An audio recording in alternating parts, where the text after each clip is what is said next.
Hello students, welcome to Concept Classes. So we had completed our political science class 10th Maharashtra board second chapter part 1. Now today we are going to discuss part second. So in part second our topic is a process of election. So election का process देखिए क्या होता है. सबसे पहले काम क्या होता है इलेक्शन कमीशन का कि इस्टेब्लिश करना. क्या इस्टेब्लिश करना? कॉन्स्टिट्यूएंसीज इस्टेब्लिश करना. सो कॉन्स्टिट्यूएंसीज के बारे में मैंने आपको बताया था. अभी आपको और भी डिटेल में पता चलेगा. नेक्स्ट जो हमारा पैराग्राफ है देखिए, restructuring the constituency. Next finalist voter list तैयार करना कि कौन कौन वोट देने वाला है इस साल, कौन कौन वोटर वोट देने के लिए एलिजिबल है. Next nomination of a candidate and scrutiny of their nomination form. So candidate का नॉमिनेशन करना कि कौन कौन इलेक्शन में स्टैंड रहने वाला है और साथ ही साथ उनके नॉमिनेशन फॉर्म का भी स्क्रूटिनी करना. नेक्स्ट इलेक्शन कैंपेन, जगह जगह पे इलेक्शन कैंपेन लगाना, मतलब जहाँ जहाँ पर इलेक्शन होने वाला है लोग आएंगे वहाँ पर क्या करेंगे, वोट देंगे. एक्चुअल वोटिंग कराना, voting counting of votes, vote का काउंटिंग करना. रिजल्ट ऑफ इलेक्शंस का रिजल्ट डिक्लेयर करना. Resolution of a dispute regarding election के टाइम पर अगर कोई डिस्प्यूट होता है तो उसको रिसॉल्व करना, उसको रिसोल्यूशन करना. ये सारा काम किसका होता है? इलेक्शन कमीशन का होता है. सो ये जो आपका इलेक्शन प्रोसेस है ये बहुत इंपॉर्टेंट है, ये एग्जाम्स में आ सकता है, तो इसको आप अच्छी तरह से. नेक्स्ट टॉपिक है reconstructing of the constituency. So देखिए, the total number of members in Lok Sabha in 543. वैसे तो लोकसभा में टोटल 552 सीट्स होती है, लेकिन इलेक्शन जो है उस पर 543 सीट्स पर ही होता है. ठीक है. और 552 में से 2 सीट जो है वो एल्गो इंडियन के लिए रिजर्व रखी जाती है, जो नॉन इंडियंस होते हैं उनके लिए रिजर्व रखी जाती है. जैसे भारत में बहुत सारे नॉन इंडियंस भी होते हैं तो उनका रिप्रेजेंटेशन करने के लिए 2 लोगों को रखा जाता है, और वो दोनों लोगों को सेलेक्ट कौन करता है? प्रेसिडेंट करता है. ओके. उसके बाद अब उसमें से 530 सीट्स पर जो है क्या होता है? स्टेट का इलेक्शन होता है. इसका देखिए चार्ट आपके स्क्रीन पे डिस्प्ले हो रहा होगा. तो 530 जो है उस पर क्या होता है? स्टेट का इलेक्शन होता है. 530 जो है, अब हमारे देश में जैसे टोटल 29 स्टेट है तो 29 स्टेट में क्या होता है? वो डिस्ट्रीब्यूट होता है. 29 स्टेट्स में वो कॉन्स्टिट्यूएंसी डिस्ट्रीब्यूट होता है. जैसे 530 है तो उसमें से 80 चली गई उत्तर प्रदेश में, एंड फॉर एग्जांपल 36 चली आई महाराष्ट्र में. तो इस तरह से टोटल कॉन्स्टिट्यूएंसी का डिस्ट्रीब्यूशन होता है. और बची जो 543 में से 530 तो स्टेट को चली गई, तो बची तो जो 30 सीट्स है वो 30 सीट्स पर क्या होता है? यूनियन टेरिटरी में डिवाइड किया जाता है कि union territory total 8 union territories है, सो उसमें से कौन सी यूनियन टेरिटरीज को कितनी सीट दी जाएगी. तो इस तरह से जो है क्या किया जाता है? कॉन्स्टिट्यूएंसी को डिवाइड किया जाता है. How are this member elected? Every member represents one constituency. तो एक मेंबर एक ही कॉन्स्टिट्यूएंसी को रिप्रेजेंट कर सकता है. जैसे सपोज करो जैसे महाराष्ट्र में एक जगह पे इलेक्शन हो रहा है, वहाँ पर टोटल 1 सीट है, सिर्फ एक ही सीट है, टोटल नहीं बोल सकते, सिर्फ एक ही सीट है. सो अब उस एक सीट के लिए वहाँ पे जितने लोग खड़े रहेंगे सब उस एक ही सीट के लिए लड़ेंगे, और जो सबसे ज़्यादा वोट अचीव करेगा वो उस सीट को जीत जाएगा. It means there are 543 constituency of Lok Sabha. So देखिए 543 कॉन्स्टिट्यूएंसी होती है, टोटल 552 होती है, लेकिन उसमें से 543 पर ही क्या होता है? इलेक्शन होता है, बाकी को वैकेंट रखा जाता है. Creating constituency is responsibility of the delimitation commission of the election commission. तो इलेक्शन कमीशन का काम होता है कॉन्स्टिट्यूएंसी को रिकंस्ट्रक्ट करना. The delimitation commission does not succumb to any pressure while reconstructing the constituency. So जब इलेक्शन कमीशन जो है वो कॉन्स्टिट्यूएंसी को क्रिएट कर रहा होता है तो उसके ऊपर कोई भी किसी भी प्रकार का कोई दबाव, कोई भी प्रेशर नहीं होता, वो अपने हिसाब से काम करेगा, ये उसके पास राइट्स है. Next, what is code of conduct? To ensure free and fair election in India the election commission has adopted several major. So election commission भी चाहता है कि भारत में फ्री एंड फेयर इलेक्शन हो, मुफ्त और सच्चा इलेक्शन हो, इसलिए इलेक्शन कमीशन ने क्या किया है? तरह तरह की पॉलिसी को अडॉप्ट किया. The code of conduct is one of the major adopted by the election commission. So code of conduct जो है वो इलेक्शन कमीशन के द्वारा मेजर अडॉप्ट किया गया रूल और रेगुलेशन है। In the last few decade the election commission has use the power to control malpractising during election. So malpractising का मतलब क्या होता है? भ्रष्टाचार होता है। So election commission code of conduct के थ्रू ही पिछले कुछ सालों से क्या कर रहा है, कुछ दशकों से क्या कर रहा है, माल प्रैक्टिसिंग को कंट्रोल करके रखा हुआ है, भ्रष्टाचार को कंट्रोल करके रखा हुआ है। The code of conduct explain the rule that are to be follow by the government. So code of conduct वही है कि जो इलेक्शन कमीशन है वो क्या करेगा, रूल बनाएगा जो गवर्नमेंट को क्या करना पड़ेगा, फॉलो करना पड़ेगा। Political parties are voters before election and the during election.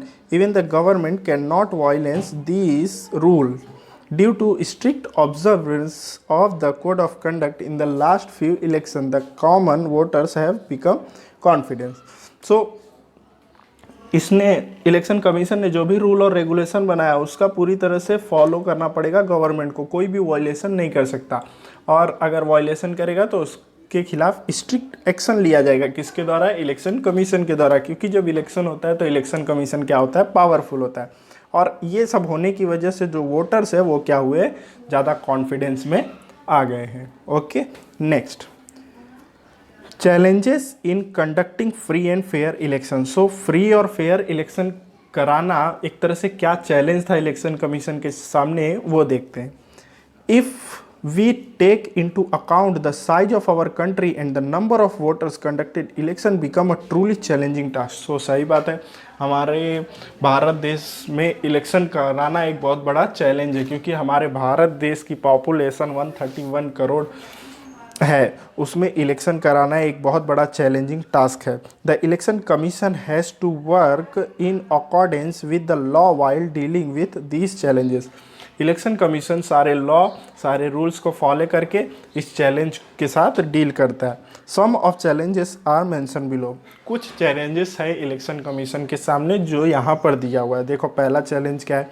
Misuse of money takes place to the great extent during election. The election commission has to take several measures to stop such a misuse of money। so election के समय money का misuse होता है। So election commission ने को वो सारी चीज़ों को देखना पड़ता है कि कहीं पर मनी का मिसयूज़ ना हो, लोगों को पैसा देकर वोट खरीदते हैं तो वो सारी चीज़ें ना हो। तो एक तरह से ये एक चैलेंज है किसके सामने? इलेक्शन कमीशन के सामने। Many political parties give election ticket to the candidate with a criminal background. The result not only in the criminalization of the politics but the election commission also face problem in ensuring that election are conducted in free environment। कभी कभी क्या होता है, बहुत सारी political parties होती है जो क्या करती है, क्रिमिनल लोगों को भी क्या करती है, ये टिकट दे देती है। सो अगर वो कैंडिडेट इलेक्शन में खड़ा हो रहा है सो उसकी छानबीन करना, उसकी स्क्रूटिनाइज करना, वो सारा चैलेंज किसके सामने होता है? इलेक्शन कमीशन के सामने होता है। गलती से अगर वो इलेक्शन जीत जाता है और वो किसी पॉलिटिकल पार्टी को का रिप्रेजेंटेशन करता है सो फिर जो पॉलिटिक्स है वो भी एक तरह से क्रिमिनलाइज हो जाएगी। सो ये भी एक चैलेंज है किसके सामने? इलेक्शन कमीशन के सामने। Another major challenge is violence during the election commission। The extent of the violence has increased significantly during election। All political parties should have to the election commission to control the violence। so बोल रहा है कि एक सबसे बड़ा major challenge है, बड़ा challenge है कि इलेक्शन कमीशन जो है वो इलेक्शन के टाइम पे वायलेंस होता है, लड़ाई झगड़ा, मार पीट, ज़बरदस्ती वोट लेना, ये सारी चीज़ें होती है। तो ये भी एक चैलेंज है। सो सभी पॉलिटिकल पार्टीज़ को क्या करना चाहिए? इलेक्शन कमीशन का हेल्प करना चाहिए वायलेंस को कंट्रोल करने में। Next, to retain the continuity influenced on the politics, leaders give election ticket to their own relatives, the practice creating a family monopoly in politics। so होता क्या है कि जो पॉलिटिकल पार्टीज़ होती है वो अपने फैमिली वालों को ही, अपने पहचान वालों को ही क्या करती है, टिकट देती है और उन्हीं को क्या करती है, इलेक्शन में बार बार स्टैंड कराती है, जिसकी वजह से क्या होता है, फैमिली मोनोपोली क्रिएट होता है। मोनोपोली का मतलब एकाधिकार। Think how political party suffer due to the family monopoly in the party. So बोल रहा है कि सोचो परिवारवाद से राजनीतिक दलों की कौन कौन सी हानि होती है? सो परिवारवाद से क्या होता है कि जिसको कभी कुछ आता जाता नहीं है, जो कभी पॉलिटिक्स के बारे में कुछ नहीं जानता, वो भी पॉलिटिक्स में उतर जाता है, और जो कुछ नहीं कर पाता जिसकी वजह से एक तरह से डेवलपमेंट रुक जाता है। What do you understand by the system of one vote one value? So एक आदमी का एक ही वोट होगा, इससे आप क्या समझते हैं? तो ये सही है कि एक आदमी को एक ही जन को वोट देने का राइट्स होना चाहिए। अगर ये नहीं होगा वन वोट वन वैल्यू, तो एक आदमी दो दो तीन तीन जन को वोट देगा, क्योंकि एक आदमी की सिर्फ एक पसंद नहीं होती है। सो ये भी एक रीज़न हो सकता है कि वन वोट वन वैल्यू जो सिस्टम है वो बहुत अच्छा है। Okay, next electoral reform. Electoral reform मतलब इलेक्शन में क्या चेंजेस आए हैं वो देखते हैं। So election is a continuous process. तो इलेक्शन कंटिन्यूस प्रोसेस है, वो 1951 से चला आ रहा है। The future of democracy dependent on the election. Electoral process become reliable if election process get improved. Some reform are suggested below. What will be the effects according to you? So देखिए, election जो है वो future में चलता ही रहेगा, वो कभी ख़त्म नहीं होने वाला। सो इसमें इम्प्रूवमेंट करना बहुत ज़रूरी है। तो कुछ प्रोसेस है इम्प्रूवमेंट के, सो आप उसे पढ़िए और बताइए कि उसके क्या इफेक्ट पड़ेंगे। सो पहला रिफॉर्म क्या है देखिए, to increase participation of women in the politics. The politics party should give 50% candidate to the women candidate and try to ensure that they get elected. So सबसे पहला क्या है उसमें चेंजेस आया, पहले महिलाओं को वोट इलेक्शन में खड़ा नहीं होने दिया जाता था, लेकिन ये एक चेंजेस हुआ है कि अब सपोज करो किसी कॉन्स्टिट्यूएंसी में, किसी स्टेट में अगर टोटल 30 सीट्स है तो उसमें से 50% कैंडिडेट्स कौन होंगी? वुमेन होंगी। मतलब 15 सीट्स पर क्या होगा? वुमेन जो है इलेक्शन लड़ेंगी। Next, political party should not give a candidate to candidate have a criminal background. They should strictly follow the decision given by the court of in this respect. So बोल रहा है कि कोई भी political party criminal background वाले को ticket नहीं देगी। एक तरह से टिकट ही बोला जाता है। जब कोई कैंडिडेट अगर इलेक्शन में खड़ा होना चाहता है तो उसे एक तरह से टिकट मिलता है पॉलिटिकल पार्टी की तरफ से। तो इलेक्शन कमीशन ने ये स्ट्रिक्टली बोला है कि कोई भी पॉलिटिकल पार्टी जो है क्रिमिनल बैकग्राउंड वालों को इलेक्शन में नहीं मतलब एज अ कैंडिडेट नहीं स्टैंड कराएगी। The government should take care of the election expenses to ensure that parties will not make misuse of money and mismanagement of money during the election can be stopped. So government ने मतलब election commission ने ये भी बोला है कि government जो है वो मनी का मिसयूज़ नहीं करेगी। कोई भी पॉलिटिकल पार्टी मनी का मिसयूज़ नहीं करेगी और मनी का मिसमैनेजमेंट नहीं करेगी। अगर मनी का वो मिसमैनेजमेंट करती है तो इलेक्शन वहीं के वहीं रोका जाएगा। सो ये सारे चेंजेस हुए, पहले ये सब नहीं था।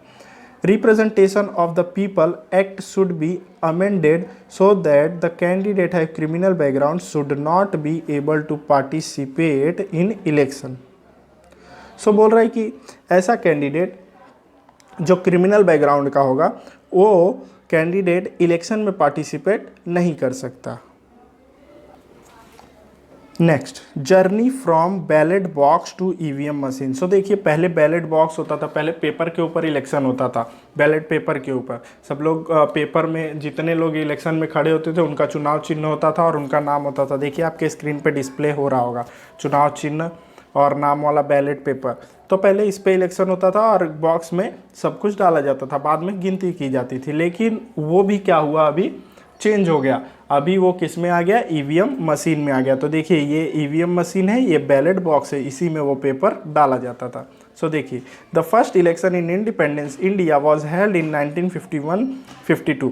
This was a beginning of the shaping the democracy through the electoral policy. So देखिए, जो पहला इलेक्शन था वो इंडिपेंडेंस इंडिया का, वो 1951 से 1952 में हुआ था और ये एक तरह से स्टार्टिंग हो गया था किसका? इलेक्ट्रल पॉलिसीज का डेमोक्रेसी में कन्वर्ट होना। In the initial election ballot box were used for the purpose of voting. So ये बैलेट बॉक्स जो है वो वोटिंग के लिए ही यूज़ किया जाता था। The use of EVM machine start from the decade of 1990। So EVM machine का यूज़ 1990 से ही स्टार्ट हो गया। ईवीएम का फुल फॉर्म होता है electronic voting machine. Many things could be achieve because of voting machine, बहुत सारी चीज़ों को अचीव किया गया है वोटिंग मशीन से। If the voters do not want to vote for any candidate they could choose an option of none of the above NOTA. So बोल क्या रहा है कि एक चेंजेस हुआ है ईवीएम मशीन में। पहले बैलेट बॉक्स में ऐसा नहीं था, अगर आप वोट देने जा रहे तो किसी ना किसी को देना ही पड़ता था, लेकिन ईवीएम मशीन जब से आया तब से उसमें एक चीज़ और ऐड हो गया है कि अगर आप चाहते हैं कि अगर किसी को वोट नहीं देना तो उसमें एक ऑप्शन होता है NOTA and none of the above, जिसको हिंदी में बोलते हैं अन्य, तो आप उस पर भी वोट दे सकते हैं। This option can be give only because of the voting machine. It has because easy to disabled people दिव्यांग to vote. So EVM machine से क्या हो गया कि जो डिसेबल्ड पर्सन होते हैं वो भी वोट कर सकते हैं। It reduce to cutting of tree for paper and thereby helping in the protection of a environment. So अब ईवीएम मशीन आने की वजह से पेपर की बचत हो रही है, और पेपर की बचत हो रही है तो इससे ट्री की बचत हो रही है, और ट्री का जब बचत हो रहा है तो इससे इन्वायरमेंट का प्रोटेक्शन हो रहा है। तो it has also been possible to have an early decade to election result। और बैलेट बॉक्स से जब इलेक्शन होता था तो टाइम लगता था रिजल्ट आने में, लेकिन ईवीएम मशीन जब से आ गया है सो क्या हो गया है, जल्दी से रिजल्ट भी आ जाता है। इसको कंप्यूटर में कनेक्ट किया, सब कुछ को अलग अलग करके दिखा देता है, वरना बैलेट बॉक्स में सबको अलग अलग करके रखना पड़ता था, फिर उसको मिक्स करके गिनती करना पड़ता था, तो they take a lots of time. But from the EVM machine we get a result instantly।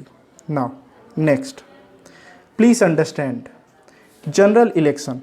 सो देखिए इलेक्शन तीन तरह के होते हैं, general election, mid term election, by election. तो अब इन तीनों में डिफरेंस क्या होते हैं वो देखते हैं। सो जनरल इलेक्शन क्या होता है, Lok Sabha election held after every 5 year are called general election. तो हर 5 साल पे जो इलेक्शन होता है उसको जनरल इलेक्शन बोलते हैं, ठीक है। उसके बाद मिड टर्म इलेक्शन क्या होता है, if the elected government loss its majority before completing its term in the parliament, और if the parties of the coalition government withdraw their support resulting in the loss of majority support for the government, and if no alternative government is possible then elections are held before the completion of the term, they are called mid-term election। so suppose करो कि कोई party है और वो party majority जैसे उसको 161 seat चाहिए, तो वो 161 सीट बनाकर अपना क्या किए, एक तरह से अपनी पार्टी को फॉर्म किया। सपोज करो महाराष्ट्र में, इस टाइम पे महाराष्ट्र में at present Shiv Sena, NCP and Congress, इन तीनों ने मिलकर महाराष्ट्र में पार्टी बनाई है। सपोज करो इन तीनों पार्टी में से शिवसेना के चीफ मिनिस्टर हैं। सो सपोज करो अगर कांग्रेस इनको छोड़ देती है, सो ये अपनी मेजॉरिटी को लॉस कर देंगे। मतलब इनको अगर 161 सीट चाहिए तो कांग्रेस अगर निकल गई तो वो सीट्स कम हो जाएगी। सो अगर सीट्स कम हो जाएगी तो इनकी जो पार्टी है वो विड्रॉ हो जाएगी, ख़त्म हो जाएगी। 2 लोग हैं फिर भी ख़त्म हो जाएगी, क्योंकि दोनों लोग को मिलाकर उतनी सीट्स नहीं हो रही, जितनी चाहिए सीट्स उतनी सीट्स नहीं हो रही है। सो जब ऐसा हो जाएगा तो फिर से इलेक्शन होगा, तो ऐसे इलेक्शंस को बोलते हैं मिड टर्म इलेक्शन। सपोज करो लोकसभा में इस टाइम पे मेजॉरिटी की गवर्नमेंट है, मेजॉरिटी मतलब बहुमत की, कि सबसे ज़्यादा जो सीट्स है वो बीजेपी के पास है, लेकिन अगर सपोज करो कि प्राइम मिनिस्टर से लोग नाराज़ हो गए जो भी उनकी पार्टी में है, तो वो धीरे धीरे क्या करने लगे, पार्टी को चेंज करने लगे, सब जाकर कांग्रेस में जुड़ने लगे, तो इनकी जो सीट्स है वो कम हो जाएगी, और जब इनकी सीट्स कम हो जाएगी तो ये अपनी मेजॉरिटी को खो देंगे, और जब ये अपनी मेजॉरिटी को खो देंगे तो इनकी गवर्नमेंट भी ख़त्म हो जाएगी। सो उस टाइम पर जो इलेक्शन होगा उसे बोलते हैं mid term election. Okay, now by election, if any elected representative in Lok Sabha, Vidhan Sabha और लोकल सेल्फ गवर्नमेंट रीजन और due to his her death his seat become vacant, the election are held from the vacant seat, this is called as a by election. So देखिए अब by election क्या होता है, जब कोई representative, कोई candidate की डेथ हो जाती है और वो सीट खाली हो जाती है, सो उस सीट पर जो उस सीट के लिए जो इलेक्शन होता है उसे कहा जाता है बाई इलेक्शन। ओके, सो समझ गए general election, mid term election और बाई इलेक्शन क्या होता है। Next, do you know election commission establish an expert committee to 8 October 2010। सो देखिए बोल रहा है कि इलेक्शन कमीशन ने एक कमेटी बनाई थी 8 अक्टूबर 2010 में, और क्या डिसीजन लिया था, it was decided to add a new facility voter verified paper audit trail in EVM machine. So इन लोगों ने डिसीजन लिया था और ईवीएम मशीन के साथ एक और मशीन जोड़ा था जिसका नाम था voter verified paper audit teller machine. ये मशीन यहाँ पर है, ये देखिए, ये मशीन को बोला जाता है voter verified paper audit trail in EVM machine. अब ये मशीन का काम क्या होता है? तो ये मशीन क्या करती है, जब आप वोट देंगे तो ये मशीन आपको बताती है कि आपने वोट दे दिया, आपको वहाँ पर दिखाती है कि आपका वोट किसे जा रहा है। साथ ही साथ ये भी दिखाती है कि जिस कैंडिडेट को आपने वोट दिया है वो कैंडिडेट को अब तक कितना वोट मिल चुका है। Okay, now all political party support this. So सब पॉलिटिकल पार्टी ने इसे सपोर्ट किया। Because of this facility the voter can verify whether the vote cast is registered properly. So देखिए, वही बता रहा है कि इससे ये पता चलता है कि जिसने वोट दिया है वो प्रॉपरली वोट जिसको दिया है उसी को गया कि नहीं गया।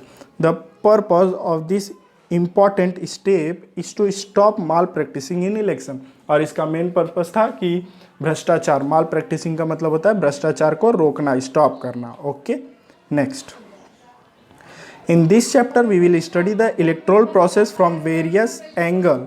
इन the next chapter we will study the political party in India. So बोल रहा है कि हम लोग ने इस चैप्टर में इलेक्टोरल प्रोसेस के बारे में पढ़ा जो इंडिया का है। अब नेक्स्ट चैप्टर में हम पढ़ेंगे कि पॉलिटिकल पार्टीज जो है वो इंडिया में कौन कौन सी है और उसके क्या क्या वर्क है, वो किस तरह से वर्क करती है, वो कब इस्टेब्लिश हुई है। These all are learn on our next chapter. So यहाँ पे हमारा चैप्टर नंबर 2 पॉलिटिकल साइंस का कंप्लीट होता है। सो इसमें अगर आपको कोई भी डाउट है तो आप मुझे कमेंट करके पूछ सकते हैं। अगर वीडियो पसंद आया तो वीडियो को लाइक कीजिए, शेयर कीजिए, सब्सक्राइब कीजिए। Thanks for watching.